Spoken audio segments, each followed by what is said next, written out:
This week, it's been another tragic weekend in general aviation. Gamera II reaches record altitude and then goes down, and the Gulfstream G650 earns certification.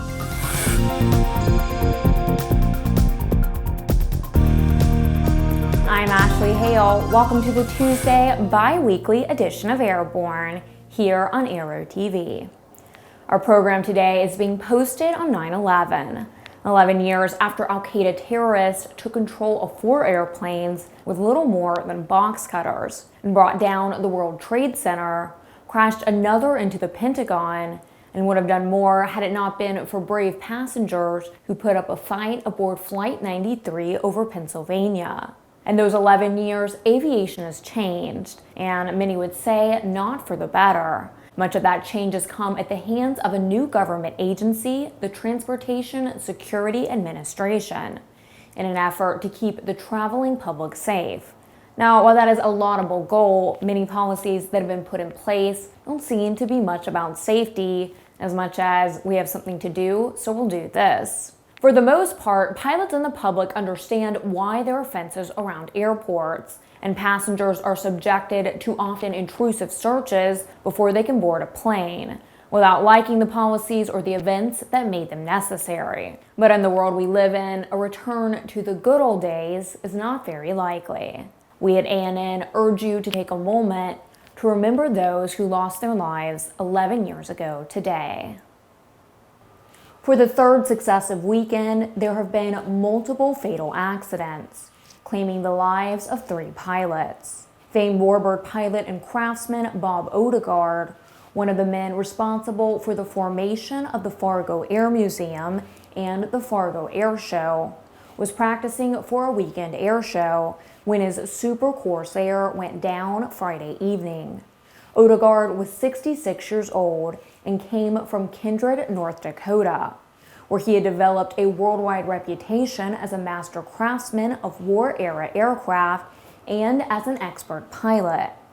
The Super Corsair was in the process of flying in preparation for the upcoming weekend air show when the accident occurred at the Barnes County Municipal Airport, about 1800 local time on Friday.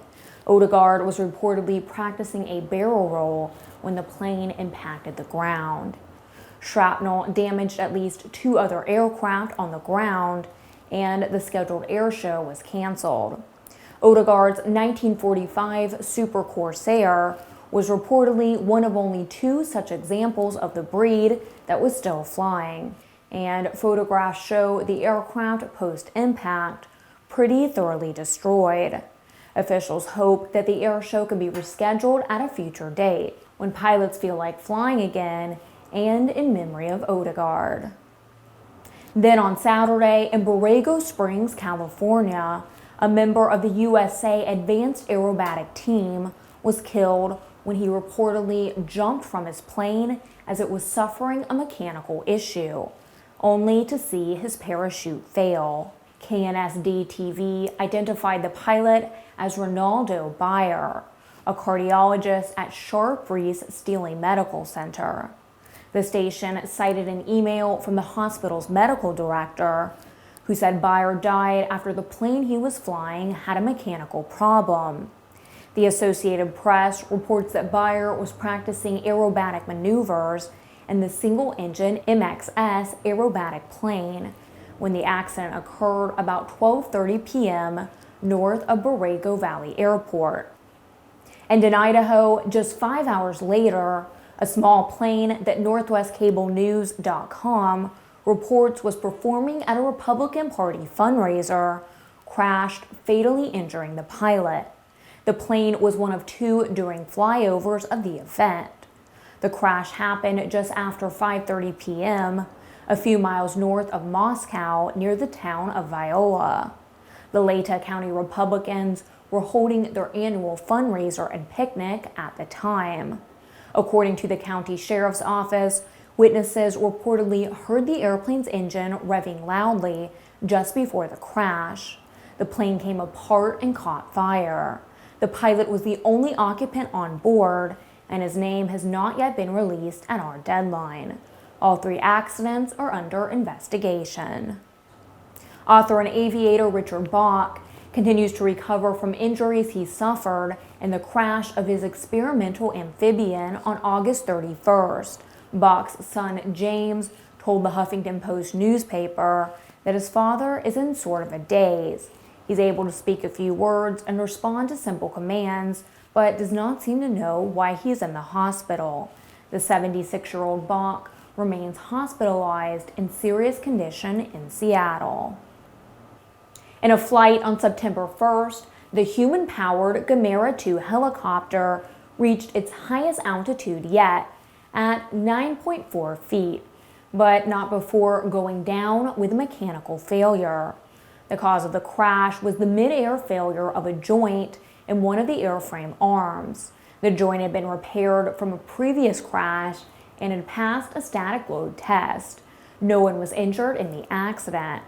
The Gamera II was built and flown by students at the A. James Clark School of Engineering at the University of Maryland in pursuit of the Sikorsky Prize. The Sikorsky Prize was first offered up in 1980, and to date, no one has met its requirements. The University of Maryland team has been considered the odds-on favorite, and the team has vowed to rebuild and fly again, proving the old adage, if at first you don't succeed, try again. And now for some good news this week.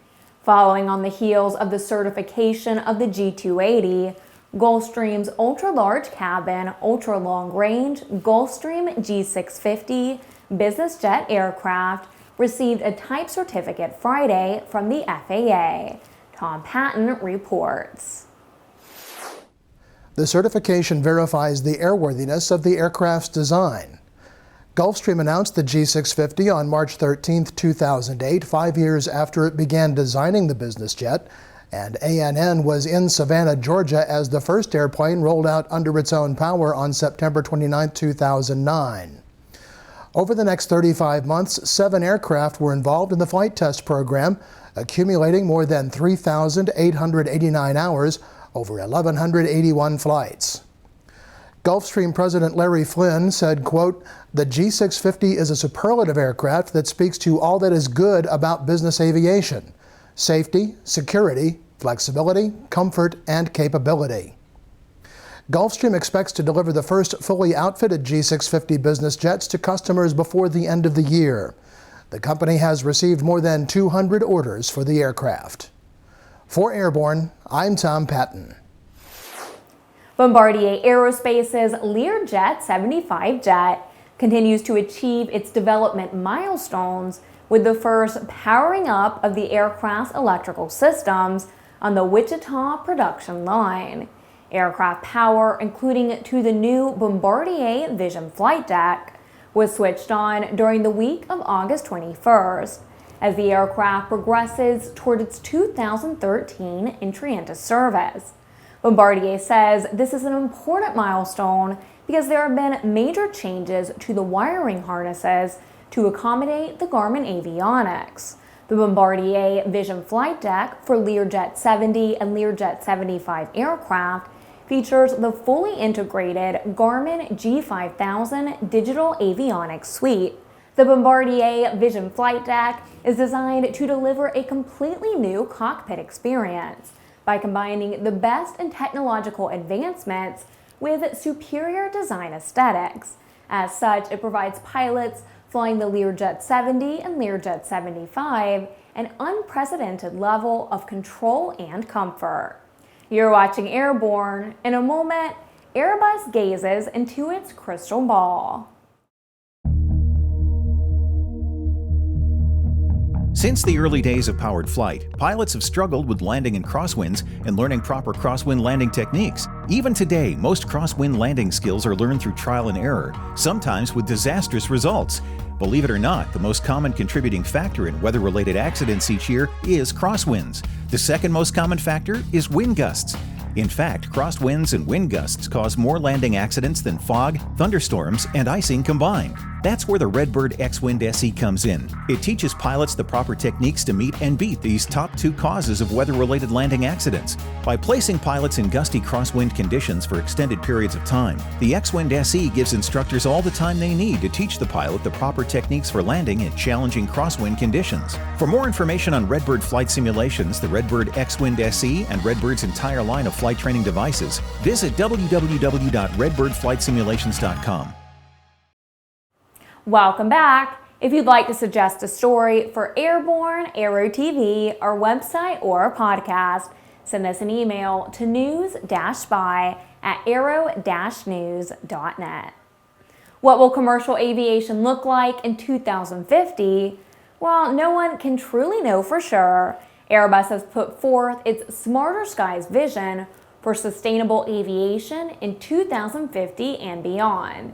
And for the first time, the vision looks beyond aircraft design to how the aircraft is operated both on the ground and in the air, in order to meet the expected growth in air travel in a sustainable way. The Smarter Skies vision consists of 5 concepts which could be implemented across all the stages of an aircraft's operation to reduce waste in time, waste in fuel, and reduction of CO2. These include continuous eco-climb takeoffs to minimize noise and reach cruise altitude sooner. Express skyways where intelligent aircraft could select the most efficient and environmentally favorable routes.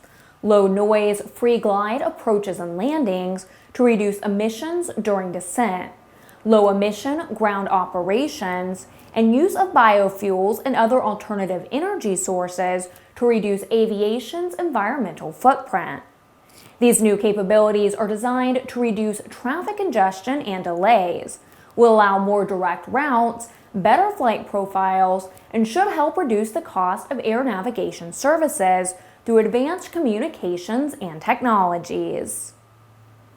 2 FAA managers are under investigation for allegedly telling their subordinates how to vote if they want to keep their jobs. ANN has been hearing bits and pieces of this story for a number of weeks, but now a political watchdog and transparency group called Cause of Action has released documents it says reveals a potential Hatch Act violation at the FAA. In a news release, the political watchdog group Cause of Action says that at a May 23, 2012 staff meeting, John J. Hickey, Deputy Associate Administrator for Aviation Safety at the FAA, and Raymond Tolles, Deputy Director of Flight Standard Field Operations, allegedly told subordinates that, quote, "If Republicans win office, jobs may be affected. If the Democrats win office, then jobs would not be affected," end quote.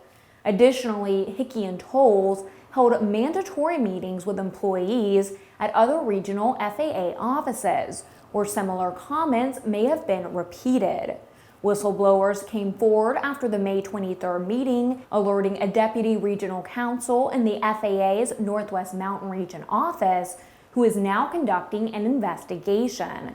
The Hatch Act prohibits executive agency employees from engaging in political activity intended to affect the results of an election. It's Tuesday and time for one of our favorite features, our viewer-recommended Aero video of the week.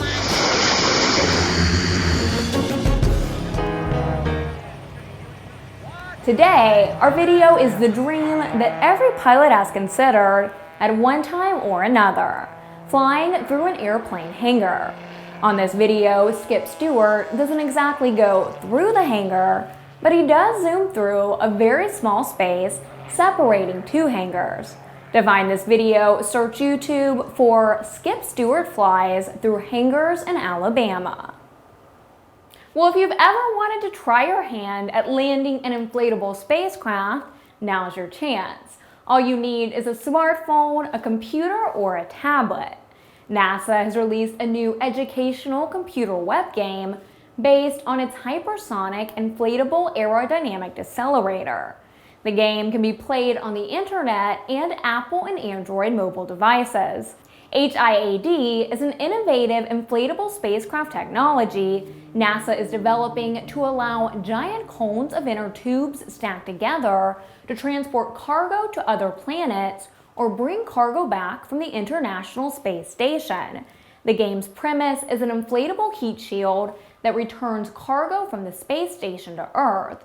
As the HIAD summary puts it, to successfully guide an inflatable spacecraft through the superheat of atmospheric re-entry requires the right stuff. If you inflate too early, your shape is incorrect, or your material isn't strong enough, you burn up. And if you get all of that right and miss the target, the mission is a bust. Well, if NASA needs an astronaut to fly its inflatable spacecraft, might we suggest they take a look at the Michelin Man? That's our program for Tuesday, September 11th. Remember, Airborne is now seen twice weekly, Tuesdays and Fridays.